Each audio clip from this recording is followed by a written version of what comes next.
must be carried. The land, the man I killed, the rainy river, and the baby water buffalo are the central symbols in the things they carried. The things they carried points to the importance of what the men must carry during the war and afterward, when some soldiers find they cannot lay down the burdens of war. The men carry the physical objects that mean survival, but they carry intangibles too, emotions, memories, and responsibilities to each other, to their allies, and to history. The narrator says the soldiers carried the land itself, its jungles, rivers, fog, mountains, even sky.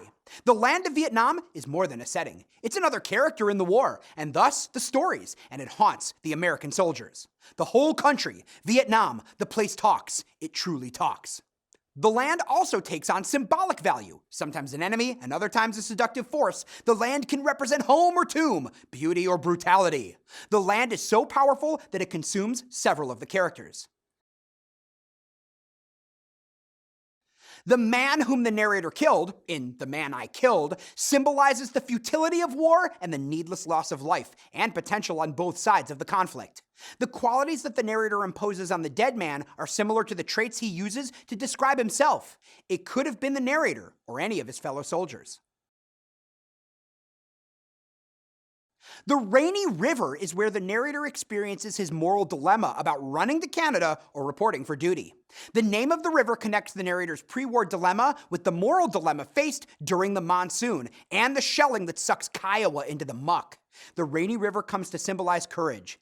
In On the Rainy River, the narrator decides to go to war because he is a coward. He's too embarrassed not to go.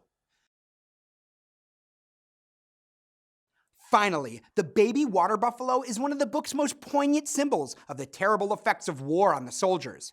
After the death of one of their fellow soldiers, Kurt Lemon, Rat Kiley projects his frustrations onto the innocent young animal, shooting it repeatedly in different parts of its body as the other soldiers look on. The baby water buffalo is symbolic of the innocence and youth of the soldiers themselves before they were confronted with the horrors of war that have torn them apart psychologically.